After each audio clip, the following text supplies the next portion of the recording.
एक बार किसी एक नगर में साहूकार था। उसके घर में धन की कोई कमी न थी, लेकिन कोई संतान न होने के कारण वह बहुत दुखी था।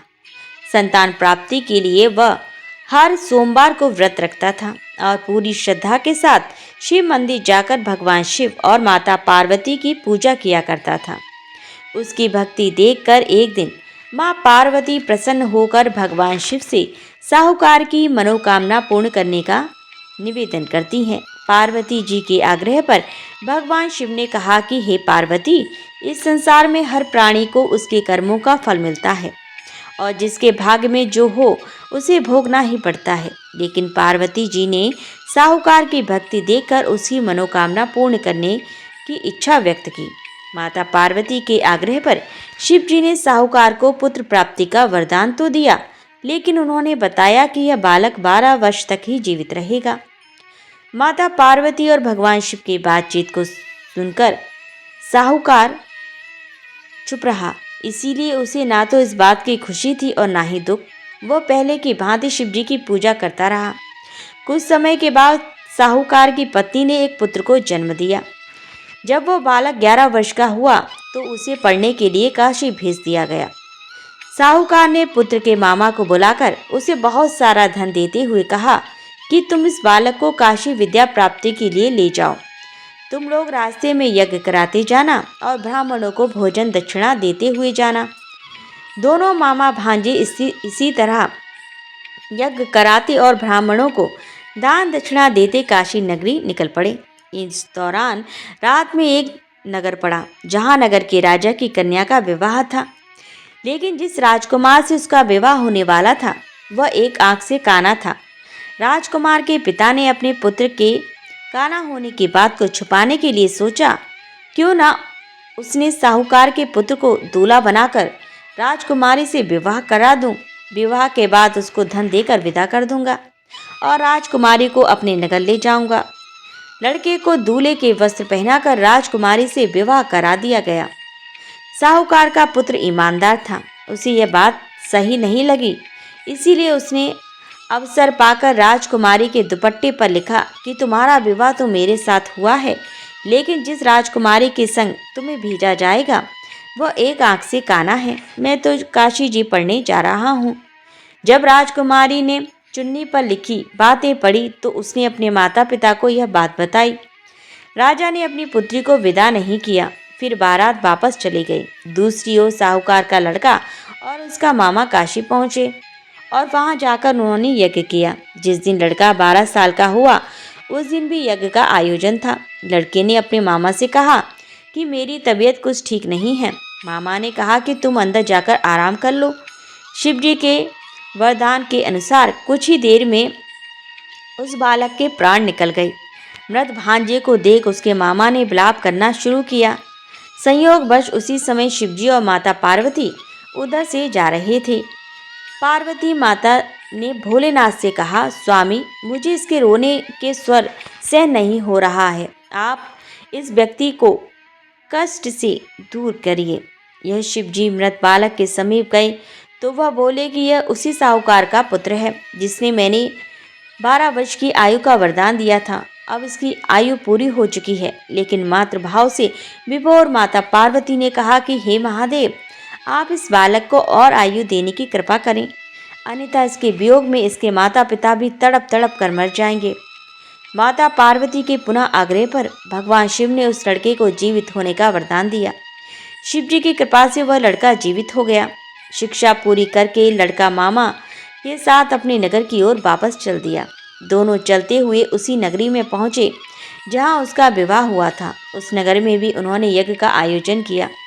उस लड़के के ससुर ने उसे पहचान लिया और महल में ले जाकर उसकी खातिरदारी की और अपनी पुत्री को विदा किया।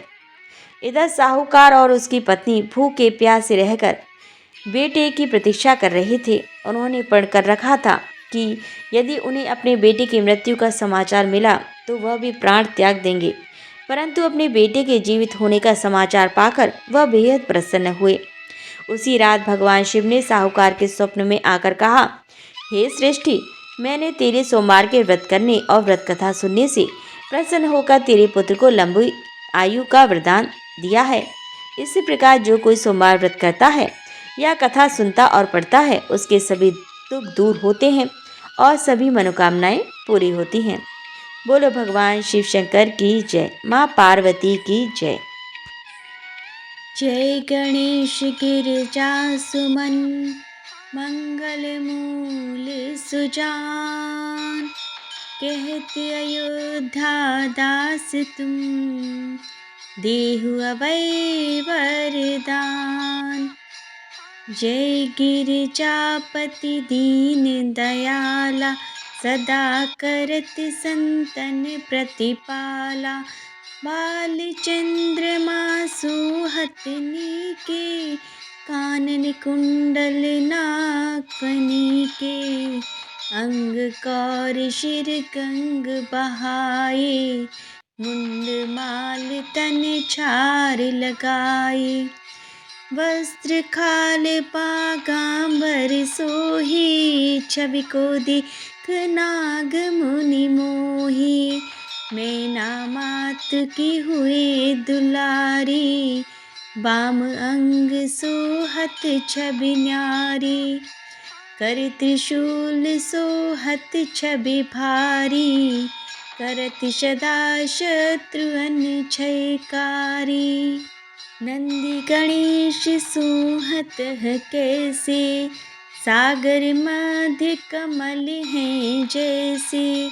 कार्तिक श्याम और गणराऊ, या छवि को कहीं जात न काऊ। देवन जब वही जाय पुकारा, वही दुख प्रभु आप निवारा। या उपद्रव तारक भारी, देवन सब मिली तुम ही जुआरी। तुरत शटाढन आप पठायो, लव निमेष महा मारि गिरायो। आप जलंधर असुर संहारा, शेष तुम्हारे विदित संसारा। त्रिपुरासुर सन युद्ध मचाई, सबहि कृपा कर दीन बचाई। किया तपहि भागीरथ भारी, पुर प्रतिज्ञाता सुपुरारी। दानिन महतम सब कोई नाई, सेवक स्तुति करत सदाई। वेद नाम महिमा तब गाई, अकथ अनादि वेद नहीं पाई। प्रकट उदधि मंथन में ज्वाला, जर सुरा सुर भय विहाला। दीन दया करी सहाई, नीलकंठ तब नाम कहाई। पूजन रामचंद्र जब कीना, जीत के लंक विभीषण दीना। सहस कमल में हो रही धारी, तीन परीक्षा तवहि पुरारी। एक कमल प्रभु राखेहु जोई, कमल नयनन पूजन चह सोही। कठिन भक्ति देखी प्रभु शंकर, भय प्रसन्न दिए क्षय बर। जय जय जय अनंत अविनाशी, करत कृपा सबके खटवासी। दुष्ट सकल नित्य मोह सतावे, ब्रह्मत रहे मोहि चैन नावे। त्राहि त्राहि मैं नाथ पुकारूं, यह अवसर मोहियान उबारे। ले त्रिशूल शत्रुअन को मारे, संकट से मोहियान उबारो। मात पिता भ्राता सब कोई, संकट में पूछे ना कोई। स्वामी एक है आस तुम्हारी, आहे अरहु मम संकट भारी। धन निर्धन को देत सदाई, जो कोई साचे सो फल पावही। स्तुति के विधि करहु तुम्हारी, क्षमहु नाथ अब चूक हमारी। शंकर हो संकट के नाशन, मंगल कारण विघ्न विनाशन। योगी यति मुनि ध्यान लगावे, नारद शारद शीश नवावै। नमो नमो जय नमो शिवाय, सुर ब्रह्मादिक पार न पाय। जो यह पाठ करे मन लाए, तापर होते है शंभु सहाय। दुनिया जो कोई हो अधिकारी, पाठ करे सो पावन हारी। पुत्रहीन करे इच्छा कोई, निश्चय शिव प्रसाद तेहि होई। पंडित त्रयोदशी को लावे, ध्यान पूर्वक होम करावे। त्रयोदशी व्रत करे हमेशा, तन नहीं ताकी रही कलेशा। धूप दीप नैवेद्य चढ़ावे, शंकर सम्मुख पाठ सुनावे। जन्म जन्म के पाप नसावे, अंतवास शिवपुर में पावे। कही अयोध्या आस तुम्हारी, जानि सकल दुख हरहु हमारी। नित्य नेम कर प्रातहि, पाठ करो चालीसा। तुम मेरी मनोकामना पूर्ण करो जगदीश। मगसर छठि मंत्र तू, संबत 64 जान। स्तुति चालीसा शिवहि, पूर्ण कीन्हे कल्याण। बूढ़ भगवान शिव की जय, माँ पार्वती की जय। ओम जय शिव ओंकारा, स्वामी जय शिव ओंकारा। ब्रह्मा विष्णु सदा शिव, अर्धांगी धारा। ओम जय शिव ओंकारा, एकानन चतुरानन पंचानन राजे। स्वामी पंचानन राजे, हंसाजन गणनाशन वृषवाहन साजे।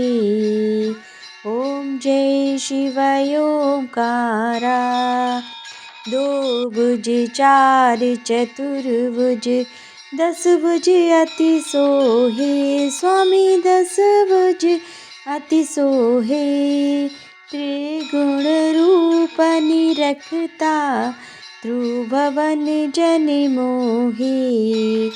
ओम जय शिव ओंकारा, अक्षमाला वनमाला रुणमाला धारी। स्वामी रुणमाला धारी, चंदन मृग मद सोहे, भाले शशिधारी। ओम जय शिव ओंकारा, श्वेतांबर पीतांबर बागांबर अंगे। स्वामी बागांबर अंगे, सनकादिक गरुणादिक भूतादिक संगे। ओम जय शिव ओंकारा, करके मध्य कमंडल, चक्र त्रिशूल धरता। स्वामी चक्र त्रिशूल धरता, जग करता जग भरता, जग संहार करता। ओम जय शिवाय ओंकारा ब्रह्मा विष्णु सदाशिव जानत अविवेका स्वामी जानत अविवेका प्रणवाक्षर के मध्य में ये तीनों एका ओम जय शिवाय ओंकारा काशी में विश्वनाथ विराजत नंदी ब्रह्मचारी स्वामी नंदी ब्रह्मचारी